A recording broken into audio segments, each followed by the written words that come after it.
I'm not going to do hard numbers with no context for a few reasons. Because pure stat observations don't tell you everything. If your games are often against players with horde armies, you will want the weapon that counters hordes the best. If you go to lots of tournaments or play against a wide variety of opponents, then you will want the anti-marine weapon. The majority of armies have this profile as their standard people, so you want high armor penetration and damage 2 at least. You're alright on that front. All of the close combat weapons are damage 2 and -2 armor penetration. Another reason I don't like to do statistics alone is because they change. At time of recording, this is the Canoness with jump pack in the new Adepta Sororitas 10th edition Codex. And they have not been seen since the 2nd edition Codex and never been seen as a Games Workshop produced model. The rules I'll be showing off should be the same for the next 2 years until the end of 10th edition, but if something in the character is considered too powerful, then the unit will be changed. We've seen balance data slates that alter things, and we've also maybe seen or not seen that the rules commentary can sometimes add something that overwrites the rule and makes a small part of a video you just made on a topic invalid, as one entirely random example. So going for rules and stats alone is not great in the long term for people that don't use magnets. Most importantly, you are going to build and paint and use this model. You want it to look nice and look cool and be what you want. People, other than those that are getting paid, don't make a model that they don't like. Be proud of the cool thing you own. Don't have it on the shelf and then whisper, "I love you for the numerical stats associated with you." That's what you say to money. If you whisper to money. I accept money. The Ko-fi link for tip money or memberships is linked in the description. Before any stats were known, I ran a poll for the favourite weapon and a lot of people voted, and the halberd won. So why the halberd? I have seen it claimed by several YouTubers online that the halberd is clearly the best. I don't want to name names, but coincidentally all of them had tactics or tabletop in their YouTube channel name. So some of those 57 channels believe it is hands down the best. And I will explain why they're wrong. The halberd is the close combat weapon that gives you the most attacks.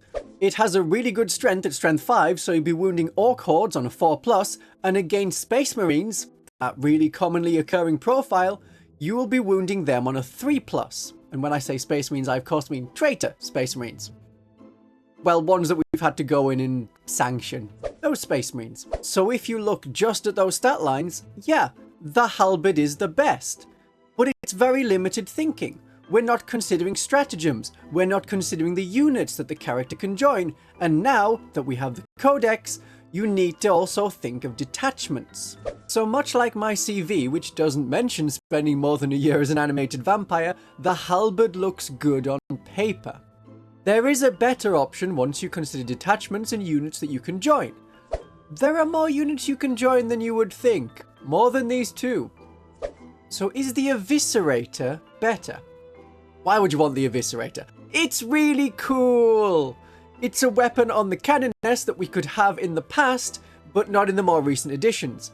And Games Workshop has never produced a Canoness with Eviscerator model before. You had to make your own. It is strength 6, which means you'll be wounding Chaos Terminators on a 3+. And this weapon has a special ability. It has sustained hits. So you can use miracle dice to get more of these attacks. And that's not something that gets factored into number crunching. As it is an Eviscerator, it naturally works better in the Penitent Host.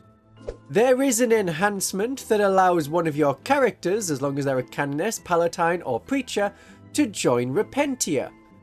And then there's another stratagem that allows you to get sustained hits on a 5+. So aside from the random chance of rolling a 5 or a 6, using one miracle dice will mean that the Eviscerator goes up to the attacks level of the power weapon. That's really good. And this stratagem is a battle tactic, so the Canoness can use it for free. And if you think you're still short of attacks, once per game, you can get 3 bonus attacks at the best profile available.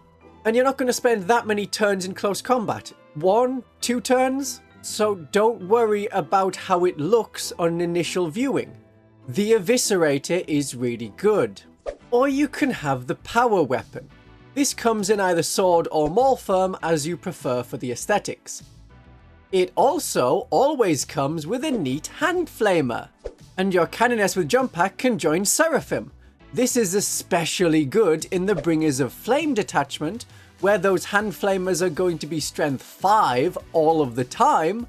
And we have a stratagem, Cleansing Flames, which is a battle tactic, so the Canoness can do it for free.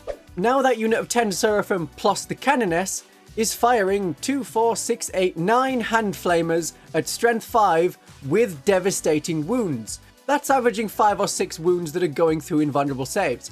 You don't need Inferno pistols. The hand flamers can strip away the wounds on a tank, especially one with an invulnerable save, really well. Alternatively, I know that the Zephyrim,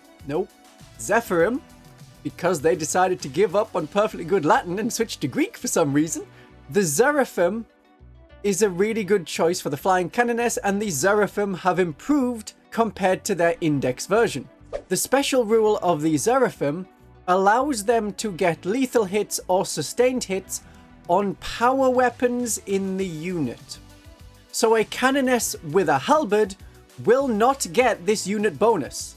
Only the Flying Canoness with the power weapon will be able to get sustained hits or lethal hits, or if you charged and spend a miracle dice, both.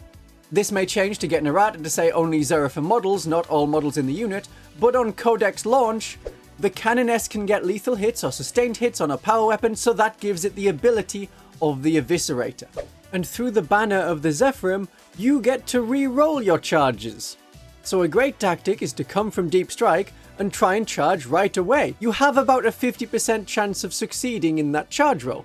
If you think that's a bit too risky, or you want to go with Seraphim instead, Rapid Ingress will allow you to deploy a turn earlier, hide behind cover, and with the high speed of the flying units, and being infantry so you can move through buildings without any movement penalty, you'll be able to jump out into the enemy and then charge them with the Zephyrim or with the Seraphim, shoot them, and then hide behind the building afterwards. While these tactics will work with any kind of equipment for the jump pack Canoness, it's the power sword that works with the Zephyrim, and it's the hand flamer that works with the Seraphim.